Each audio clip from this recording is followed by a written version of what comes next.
Here is a picture I drew, brothers and sisters, during this arc of our good friend and most hated enemy of Arlong. I really hope you enjoy it. I put a lot of work into it and tried to make him look as beastly as possible.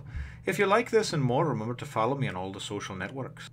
One Piece Arlong Park Arc Recap, Chapter 69 to 95. Well, hello, my brothers and sisters of the Nerd Nation.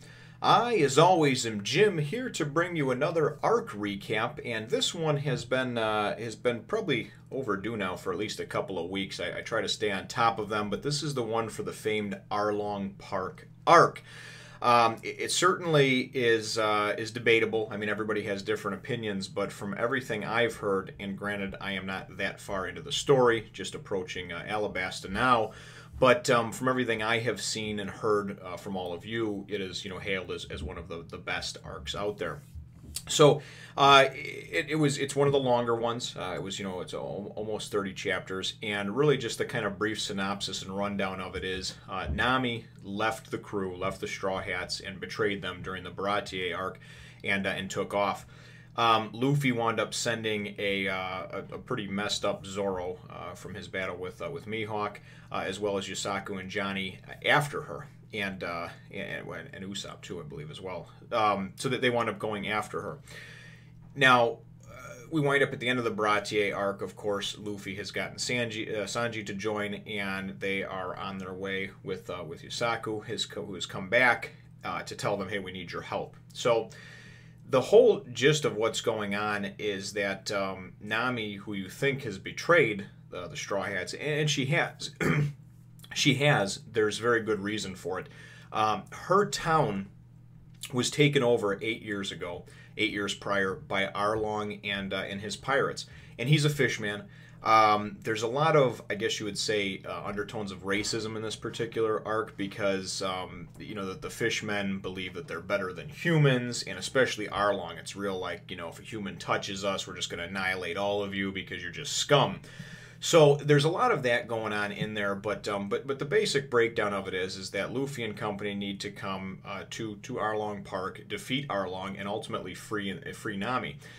And when I say free Nami, she has been working for Arlong for 8 years now, drawing maps and being his kind of navigator slash map drawer, and then has gone out on these different missions. To go and rob and steal money, which she obviously did from Luffy and the Straw Hats.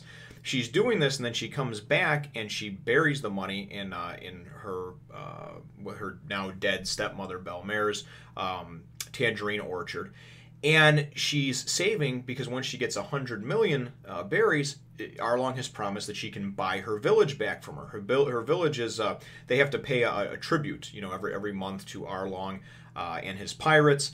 And they're basically just living like slaves, oppressed. They can't go anywhere. Nobody can come to save them. So it's really kind of a sad tale as well. But my thoughts on the whole thing, because we know how everything goes through. We know how everything ends.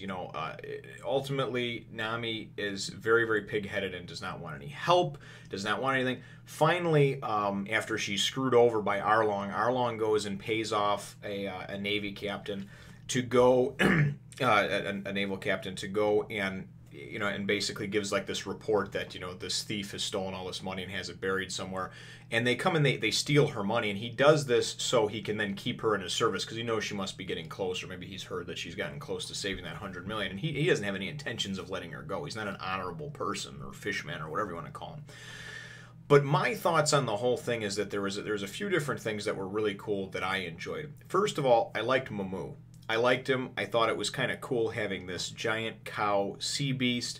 We were told that he's like a sea king from the Grand Line, and it's this giant cow, 100 foot tall that resembles sort of with some fins and everything like that. And actually Luffy and Sanji and Yosaku, they encounter him on their way there. Luffy and Sanji kind of beat him up a little bit, and and then wind up kind of lashing onto him, and he pulls them into Arlong Park. So there's a ton that happens in this. There's a big flashback that shows Belle-Mere, the adoptive mother of Nami and her sister, and Belle-Mere was she was a Marine. and basically she was on the battlefield, she was dying, and all of a sudden she saw Nami's sister carrying her, and she was about 3 years old. Nami was just a baby, and she was about to die. She was about to just give up, and she sees these kids, and they have no idea what's going on, of course. And she winds up, pulling something up from within to go and to help them and to save them. She winds up making it back to, her Cocoa Village, and is able to, to get help and everything else. And this flashback is told like I said, it's real cool, it's real touching, it's real moving. But really, what it does is it shows you. And Nami is, as most of you know who followed a lot of my reviews here, Nami so far anyway is my favorite character, only because I really like her. I just like how she is. I like her inner strength. You don't know what the hell she's up to for the first 70 or 80 chapters of One Piece, right? You don't know if she's good, if she's bad, Now, she is very devious, yes, that's true, but she also has her reasons for that. When Arlong comes to, the bottom line is that her and her sister were nursed back to health, as well as Belle-Mere. Belle-Mere became their adoptive mother, and they lived in relative peace and harmony on Cocoa Village until which time Arlong did show up, which was, I don't know, 5 or 10 years later. So 8 years ago in the story, though, is when the flashback takes place. Arlong shows up and makes everybody pay a tribute, a certain amount for, it's like 100,000 berry for an adult and 50,000 per kid. And if you couldn't pay it, you were going to be killed. So Belle-Mere is only got about 100,000 total, and everybody in the village, Mr. Ganzo and such, they all try to help to to hide the kids so Belle-Mere can just pay for herself. And Belle-Mere goes, and she's kind of got that inner strength. Number one, she was a Marine, and she fought against pirates. She knows how these pirates are. She probably knows a bit about them and the fishermen and everything else. She knows that they're not gonna let everybody just be fine, and she knows it's going to be a constant struggle. So what she winds up doing is sacrificing herself. She winds up saying, "Hey, listen, I got this 100,000, but this is to pay for my 2 kids."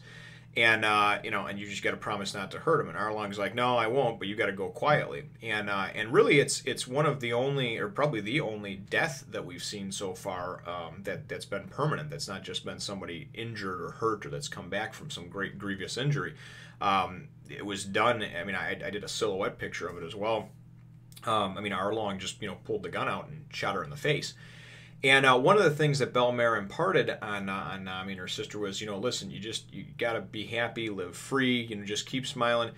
And, one day you will be able to smile again and be free. And just kind of like a hang in there type of thing. So that's what Nami's been doing for 8 years. She's been hanging in there. She's been sleeping with the enemy, so to speak, having to work for the person who killed your mother, adopted mother or not, that's some crazy shit. But in her mind, if she does that, that's her driving force. She's going to be able to stay close to him, right? Keep your friends close, but your enemies closer.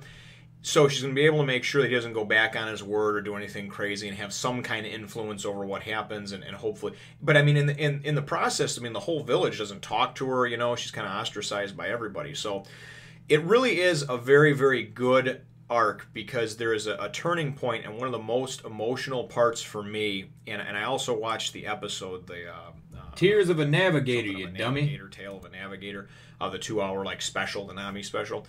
But what really got me, and I drew up a piece of art as well for this, was Nami, after she had been betrayed by Arlong and screwed over, and then she was told that if she that hey, listen, it's a shame you lost all your money and you can't buy your village back. You can just start over again, or you can stay in my service until you've drawn charts of all the oceans, which will take decades. And I'm a fair person, that type of thing. So she comes back and she's trying to be strong to the villagers because they're all getting ready to go and get their pitchforks and their torches out.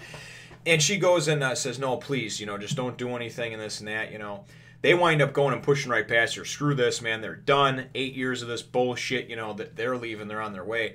And she kind of is just sitting there and just got her head in her hands. And Luffy comes up to her, and she's already rejected Luffy a couple of times when she's seen him on the island. Like, get out of here, leave. There was this whole incident where she pretended to stab Usopp and throw him in the, one of the pools that they have there in Arlong Park.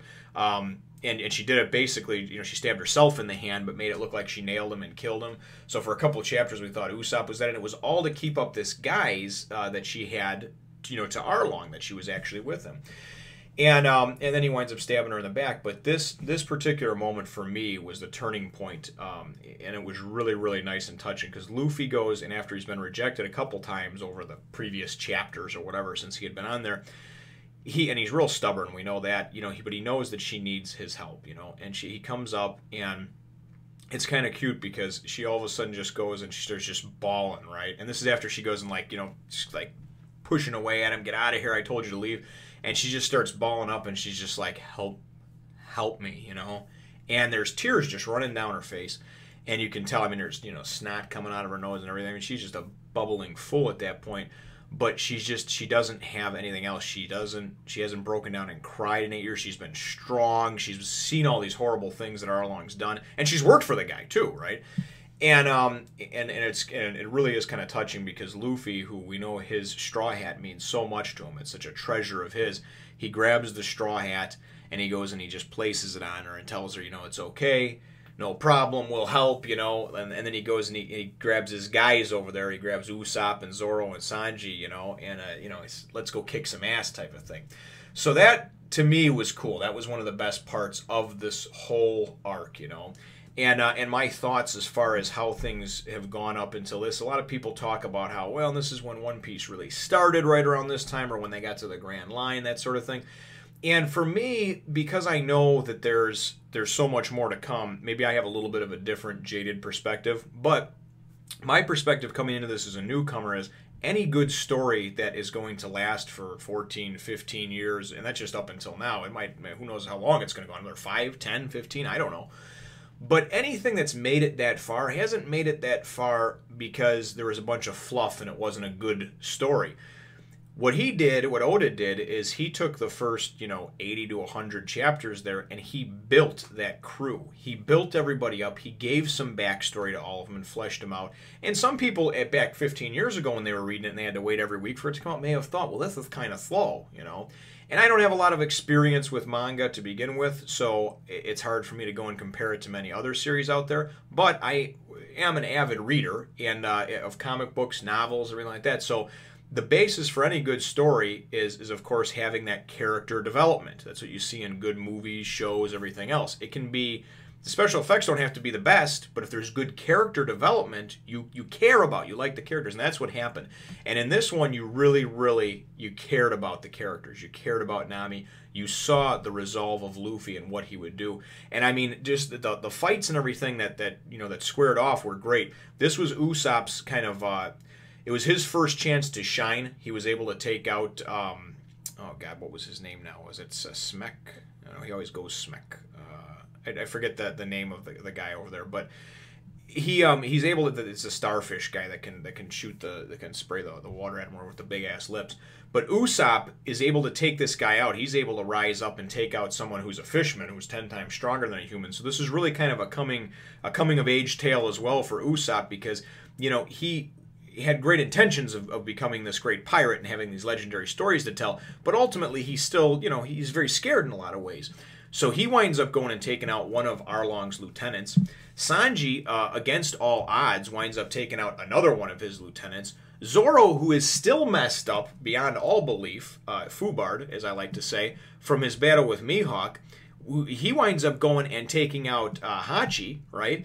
And then on top of taking out Hachi, when he goes and needs to go and hold off Arlong and distract him for a little while because they're trying to get Luffy freed and everything else, Zoro goes and starts going at Arlong, and Arlong's literally just sitting there holding him up, and he's got his and it rips open his shirt and just sees the stitches and staples just barely holding his body and his flesh together.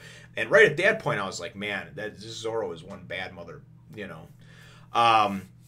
just looking at him. So this was really kind of cool because of the fact that everybody got involved. Really the only one who didn't get involved in the whole fighting part of it was Nami. But it was really, really touching, I think, too, when Arlong was squaring off against Luffy, and then, of course, they wound up going up to, up to the map room, right? And once Luffy went and saw, the pen and the blood and everything that was on it, Luffy really just wound up flipping out, and, that was it for him. He started destroying the room and everything, and then did his awesome, Gomu battle axe, right? And, just took out fucking Arlong Park and Arlong himself, so overall, it was a very, very good arc. It was lengthy. There was a lot to it, so it didn't move slowly at all. And really it is. I mean, it's one of my favorite ones. I do these arc recaps mainly so I can kind of get everything together in my head, but then also, too, for those of you that don't want to watch, 20 or 30 8 or 10 or 12-minute reviews, you can kind of get just my thoughts and what I think, and then move on if you like. So hopefully you enjoyed the arc as much as I do. I did a ton of art during this arc, and I don't, it's really tough to go and say if it was my favorite or not. I don't really like to say that because of the fact that I'm constantly going into new arcs. But it definitely, I think it probably was my favorite in terms of getting everybody involved and the most amount of character development for all the characters that were involved. So that's just my 2 cents on it, and hopefully everyone else, thinks the same thing. If you don't, again, not a big deal, difference of opinion. I've heard some people say that's a shit arc, that's a great arc, but I do know that for me personally, there was a whole lot going on in there, and it was really nice. It was really the first time that we were able to kind of push the story forward. And then, of course, after that, you know that shortly after, they're finally getting out, they're getting on the Grand Line. There's a lot that's really, like I said, that's seen and discovered in this particular arc, and definitely very, very cool. And then seeing them go and free this village that has been, held down and oppressed for these 8 years. And just these people, I mean, they were without, hope, I mean, at this point. And then, of course, the undertones of the racism and everything else, as far as the fishmen hating humans and stuff. So just overall, very, very well done, I thought. And certainly enjoyed it. And Arlong was definitely a character that you love to hate him. So let me know what you think, brothers and sisters, in the comments down below. Feel free to hit the thumbs up, the like button if you think that I deserve it, and subscribe if you haven't done so already. We will look forward to catching you in the next one, Nation. As always, brothers and sisters, thank you so much for watching, liking, sharing, rating, subscribing, commenting, and all that good stuff. I'd like to go and just put a few of these pictures and flash them up here in case you missed them of some of the iconic pictures I did during the Arlong Park Arc. So, again, we love you, brothers and sisters.